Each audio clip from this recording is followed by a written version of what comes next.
When Wilma was only 15, she met 20-year-old Tishko, who she fell head over heels for. The relationship that had started out as any other soon consisted of fights and arguments. As the fights escalated, Tishko started getting controlling and jealous towards Vilma, and neighbors would often hear loud arguments and bounces coming from the apartment. On the 14th of November 2019, neighbors heard Vilma scream one last time, followed by silence. This would soon unravel a toxic and abusive relationship that escalated and ended in murder. This is the case of 17-year-old Wilma Andersson.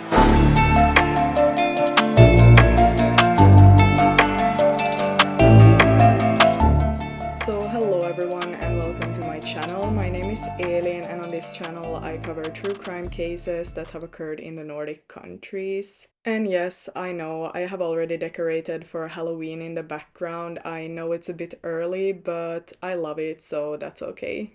This is a case that I actually posted when I started the channel, but it was one of my first cases and I'm not really happy with it anymore, and I feel like this is a case that's really important to get out there, so I wanted to redo it, film it all over again, and post it once again. Before I get into the case, I just want to warn sensitive people, this video will contain both psychological, mental, and sexual abuse and also talks about suicide, so if that's something that you don't want to watch, I suggest you click out of this video right now. Now, there are a lot of things that I can't take into this case because they are just too gruesome to post, but for people interested in knowing more about the case, I recommend watching the trial with Tishko Ahmed. It's on YouTube and you can also find it in the description box as long as I remember to put it there. This trial is unfortunately in Swedish, so it's only for my Swedish followers. Anyway, I have tried to conclude the most important aspects of the case in this video, and most of the information is from the trial, so it should be pretty correct. But I also want to point out that I can't be 100% sure that the information that I take into this or any of my cases are correct, even if I'm trying my best. If you like my channel, please subscribe, and now let's get into the case that happened in Sweden. So, Wilma Andersson was a 17-year-old girl from Sweden who was described as mature, strong, and independent. When Wilma was young, her parents divorced and her parents did not really have any contact with each other. Wilma was for most of her life living with her big sister, but she was also living with her dad and his girlfriend for a short while. And to be honest, I'm not really sure why she did not live with her mom, but I'm sure that there was some kind of reason for that. She was also very active on social media and especially used Snapchat a lot. During fall of 2017, when Wilma was 15 years old, she met 20-year-old Tishko Ahmad, who would soon become her boyfriend. Tishko came to Sweden as an 8-year-old from the Kurdish part of Iraq, and he grew up in Sweden with his dad and the dad's new girlfriend, since his real mom was not really a part of his life from what I understood online. Tishko had a very unstable upbringing and was often living at relatives' homes since his dad was described as having a very unstable mood. Tishko is overall described as a very argumentative person with much opinions and a strong will who would never admit to being wrong. People close to him also describe him as a person with an unstable mental health who is using substances and have an extreme need to be in control. On his free time, Tishko liked to smoke weed and play PlayStation, and I wanna add that all types of cannabis is actually illegal in Sweden. His biggest dream was to travel to America to support Donald Trump since he was a big fan of him, so he wanted to go there and support him. Which kinda says a lot because he was a refugee, but he was against other refugees coming to Sweden, so he was against refugees even if he himself was a refugee, which doesn't make any sense. Tishko was working in the home services during the time that he met Vilma, and they soon moved in together to his apartment in Uddevalla. Tishko himself describes their relationship as fantastic 99% of the time, and the other 1%, which he described as the bad part, was fights. Friends describe their relationship as very rocky and toxic, and Vilma often called her friends afterwards to talk about what happened. Tishko was also very controlling and jealous towards Wilma. She had to have her Snapchat location on and he had to know where she was at all times. He also told her what clothes to wear and told her how to act, so he was basically controlling how she should be as a person. He also controlled who she was allowed to be around and she was not allowed to hang out with any other men. Tishko himself describes her as not having the best upbringing, so she was raised wrong and therefore he was telling her how to dress and act. The longer their relationship continued, the worse their fights became as they escalated. In 2019, Wilma jumped out of high school and I'm unsure if she started working or if she was just staying at home. Tishko was at least paying for the rent, so she had to cook and clean instead. If he did not like the food that she made, he would spit the food on her and tell her that it tastes like shit. So, all in all, there was a lot of psychological abuse going on in the relationship. But unfortunately, there was also physical abuse, and just a warning, I'm gonna go into some of the physical abuse that happened in their relationship. Neighbors have heard loud fights, screams, and bounces coming from the apartment regularly. There was some sexual sadism going on in the relationship. Vilma had told her sister how Tishko was violent when it came to sex, and text messages show how Tishko sent Vilma messages where he said that he would like to do very gruesome things with her body. And I'm not gonna bring those details into this case, but if you would like to know exactly what he sent, then I recommend you watching the trial with Tishko Ahmed. But I will say that from the texts, it was pretty clear that at least he got off from Vilma getting hurt sexually. During 2019, the fights escalated according to the neighbors, as the screams coming from the apartment were heard more often. In October of 2019, Vilma just could not take it anymore, so she took a rope from her robe and went up to the attic to commit suicide. Tishko said that he came up and saw her hanging there, so he saved her life. But the details of this are a bit unclear since Vilma never really told anyone about what happened. But after this incident, she moved to a friend's place after Tishko kicked her out of the apartment. Vilma still did not want to break up with him because she loved him, and I just want to say this. It's extremely hard to understand abusive relationships if you have never been in one yourself, and it's very, very hard for the victim to leave these types of relationships. I have actually read in a study that being in an abusive relationship is similar to being addicted to drugs because it's the same parts of the brain that are active and also the same substances that are being released. I'm sorry, but that was just really hard for me to say in English. I hope it didn't sound completely ugly. So please never ever blame a woman for being in an abusive relationship. She's probably trying her best to leave, but it's just not that simple. During the same time in October, Tishko planned to travel to America, but he had actually put the wrong information in his visa application, so it was denied. And this was described as being very hard for him.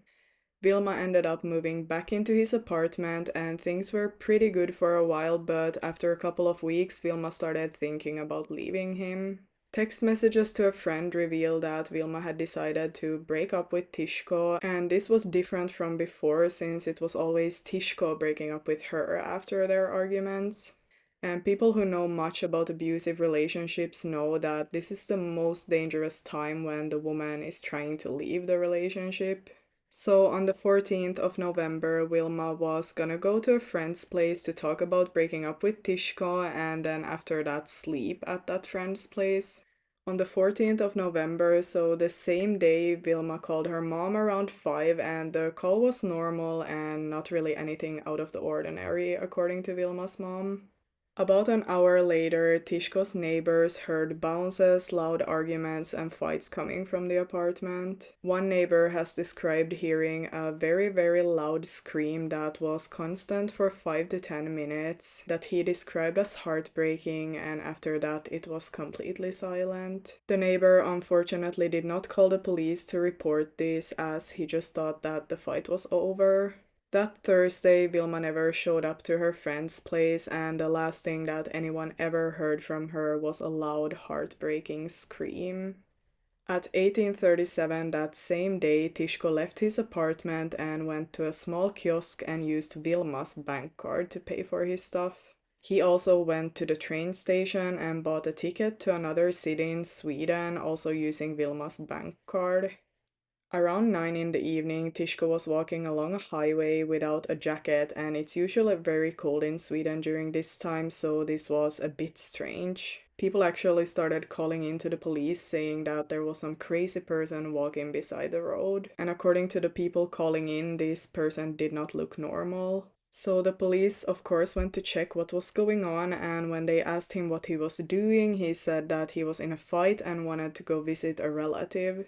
The police thought that this was strange and they also noticed a mark on his hand. So they just gave him a warning and then ended up giving him a ride back home. On Friday, the 15th of November, so the next day, Vilma's friends still could not reach Vilma and started getting worried. No one had seen her since her phone was off, and this was not usual for Vilma. As I said, she was very active on social media and always had her phone with her. The weekend passed, and on Sunday, Vilma's friend contacted Tishko. Tishko said that they broke up and that he had not seen her since last Thursday. Vilma's family also started getting worried, so they ended up reporting her as missing to the police. So the police ended up contacting Tishko, and he basically said the same thing, that Vilma was his ex and that he had not seen her since last Thursday. He also said that they had a fight, and after that, she left his apartment. In the days after, a big search for 17-year-old Wilma Andersson started, and at this point, everyone was pretty nervous and even missing people got involved. But Tishko was not out looking for Wilma, and he just acted a bit strange, like he did not care. Wilma's mom also went to search for Wilma in Tishko's apartment, and during the time that she was there, he was acting very strange. He was basically nervous and told her that when she left, she took her makeup and phone with her, even if these things were found at his home, so he was saying contradicting stuff to the actual evidence. On the 19th of November at 10 in the morning, the police came to Tishko's apartment and arrested him for murder. Witnesses had now told the police about the screams that they had heard coming from the apartment on the 14th of November. The police now also realized that it was Tishko walking alongside the road that same night. Tishko was also the last person who had seen Wilma, but he of course claimed that he was innocent. So that Tuesday, the police searched his apartment in Uddevalla, and during the same time, people were searching everywhere outside in hopes of finding Wilma. In the apartment, they found blood on many places, in the sofa, in his chair, the TV table, the rug, and so on. They also saw fresh cuts from a knife on the floor in the bathroom. Investigators decided to use a chemical called Blue Star, which is a chemical that lights up the parts of the room where blood has been cleaned up. The result of this was very unfortunate.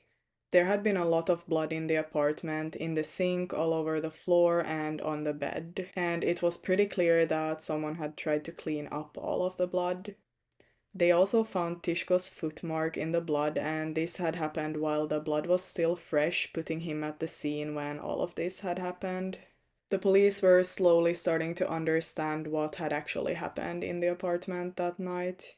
Tishko still claimed that he was innocent, and he said mostly no comment during the questioning. 2 weeks later, a cadaver dog was taken into his apartment to search, and they immediately recognized a smell when opening the door.